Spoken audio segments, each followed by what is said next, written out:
The Knicks are headed to the NBA playoffs with their best record in 12 years. Joining me now is Geoff Magliochetti to look back on their season. Geoff, I know this is an exciting time of year for you. Thanks for coming on.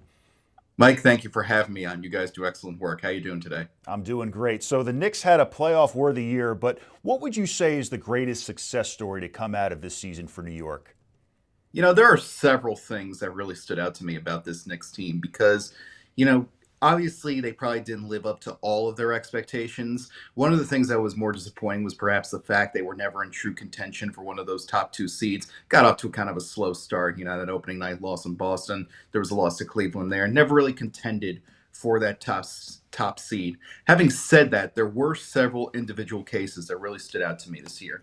I think you can continue to sing the praises of Jalen Brunson. Half of the Knick fan experience over the past 3 years has been waiting for the other shoe to drop when it comes to Jalen Brunson. That shoe at this point probably isn't coming because Brunson has continued to flourish, continued to push forward, and even the most pessimistic Knick fan, even the most stubborn Knicks critic has to admit that Brunson has transformed himself into a legitimate top option in this league. This season, Brunson averaged 26 points and a career high 7.3 assists. He's the first New Yorker in the top 10 in both categories since 1963 when Richie Guerin did it. Credit to Mike Breen for that stat on the broadcast yesterday. Others that stood out to me were Josh Hart because Hart was another one who proved that he can be an indispensable piece on an NBA playoff trip because so many mock trades involving the Knicks who are depleted of assets at this point. But this offseason, you will undoubtedly see Metropolitan Fiction call out for let's get Kevin Durant, let's get Giannis Antetokounmpo. You will see that a lot, and it feels like Josh Hart was involved in a lot of those hypothetical deals. But he has transformed himself into an indispensable part of a championship picture to the tune of 9 triple doubles, which sets a Knicks single season record break, which was originally held by Walt Clyde Frazier. Anytime you mention the same sentence as Clyde in a Knicks perspective, Mike, you know you've done something right. So that was a great thing to see. And he's also leading the league in several major hustle categories, including loose balls recovered per game. Other individual cases that stood out to me were OG Anunoby letting his offensive prowess flourish. Since March, he is averaging just under 23 points per game and has made a case, of course, for his Defensive Player of the Year candidacy, and Mitchell Robinson as well. Missed the first 58 games of the year due to ankle injuries that were lingering from last year. In that time, he kind of became, an MVP in absentia for the Knicks. I believe we discussed this before back in December, per se. He was, the Knicks really missed him, and the Knicks missed that unique weapon, one of the few true traditional centers left in this league. Since Robinson returned in late February, the Knicks rank ninth in defensive rating. That's actually since March. They rank ninth in defensive rating and sixth in opposing second chance points per game. They were 19th in defensive rating prior to Robinson's return. So those are 4 individual cases that really stood out to me from this Knicks group, this team, in terms of, the greatest success. Now, the Knicks finished the season strong in their final game against the Nets with a great come-from-behind win, but the 3 games prior were against playoff-bound teams, and they lost all 3. Should Knicks fans be worried about that? I would say they shouldn't be, but you have to take into account what transpired on Friday night.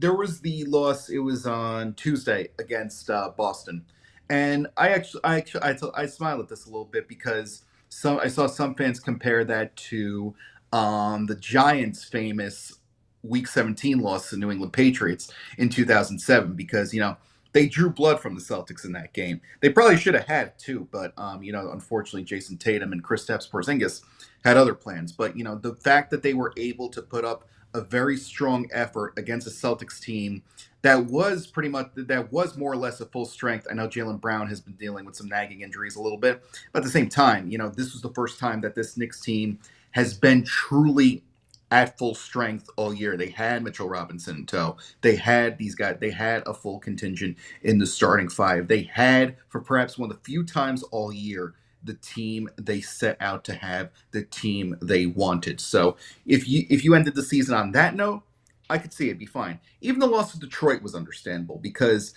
people are going to make a big deal going into this playoff series about the Pistons were physical with the Knicks, the way the Pistons kind of bullied them around a little bit. I believe the points in the paint battle in that was Cleveland had a plus 20, not Cleveland, Detroit had a plus 20 advantage in that game. But at the same time, the Knicks were missing, again, some regulars in that game. OG Anunoby did not play. Josh Hart did not play. Mitchell Robinson did not play. The fact that you had, all due respect to PJ Tucker, who has been, the quintessential teammate, really good guy on the bench. When you have a game where PJ Tucker's playing 27 minutes and Detroit can only take control in the fourth quarter, you're doing something right. You have at least some semblance of that. So you can't panic about that. Friday, however, was another story entirely. You go up against a Cleveland Cavaliers team that was missing, that was resting folks. They were resting DeAndre Hunter. They were resting Ty Jerome. They were resting all-star Donovan Mitchell. But the unfortunate fact of the matter is the Knicks blew a 23-point lead in that game. And the Knicks were shorthanded too. Karl Anthony Towns did not play in that game. Let's be fair. Let's document all the absences. But the fact that you couldn't muster a victory against a Cleveland team that was missing major contributors, not only lost that game, but blew a large lead in that process, that's concerning. That has the potential to throw a wrench in your own momentum a little bit. But it's a good test anyway. It's a great test to see where the Knicks stand at this point. It'll be great to see what they can do against a Pistons team. The Knicks, you hate to say it from a Metropolitan perspective, they're going to be a villain in this series. They're going to be playing a Detroit team that is one of the most inspiring stories of this NBA season. 14 wins the year before. The Detroit basketball back on top in a sense. They're in Cade Cunningham turning himself into a franchise face. They're a very inspiring story, and people do not want to see them lose in a way. So the Knicks, unfortunately, are placed in the villain role in this series. It'll be a nice little test for them. It's a good test of Jalen Brunson's leadership. It's a good test to see where Karl Anthony Towns can do when the pressure's high. It's a good chance to see what this core is up to as they press forward. And, James Dolan mentioned on the Roommate show recently that he intends to keep this core for a while. But, the rumors, of course, around Giannis, around Durant, will persist. So this is going to be a great little test to see where the Knicks stand. And the Knicks will always be our heroes. Geoff, stay right there. When we come back, we'll look ahead at what awaits them in the postseason. Stay with us.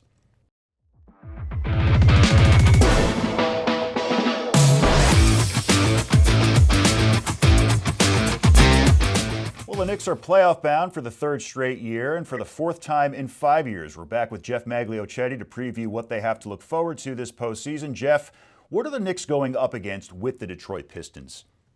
They're facing an overly physical group that, is armed with a sense of nothing to lose. As we discussed, Mike, the Knicks are going to be the undeniable antagonists in this series. From a broader NBA perspective, Detroit is one of the more inspiring stories of this year.